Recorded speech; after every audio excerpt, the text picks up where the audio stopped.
হসপিটালে আসলাম, আমার দুর্ভাগ্য কোনোদিনই আমি আপনাকে পাই এটা কি আমার দুর্ভাগ্য কিনা আমি তো বুঝতে পারছি।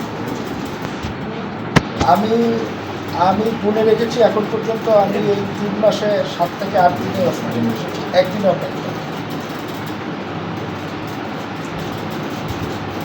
আপনি যদি কাজ আপনার যদি পছন্দ না হয় আপনি এখান থেকে চলে যান, হয় কাজ করবেন তাহলে চলে যাবেন, আমাদেরকে বিব্রত করে লাভটা কি বলেন?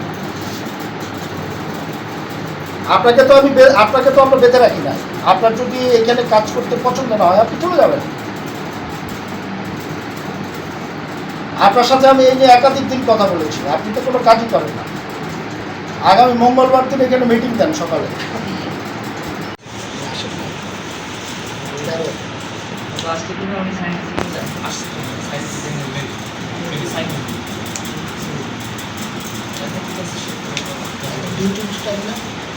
এখন তো আমাদের সরকার সুবিধা হচ্ছে যে 8টা থেকে 2:30, এখন তো ইমার্জেন্সি ডক্টর যে থাকবে সে থাকবে সিগনেচার করবে না? এটা সিগনেচার তো সকালে অফিসে করবে না? আসছে আজকে দেখছেন আলোচনা কথা মানে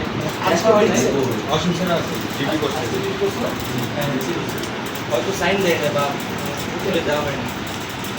নিশাদ তাসিম দ্বারা মানে রিসেন্টলি বদলি আব্দুল্লাহ স্যারের কাছে লাইট ছিল তো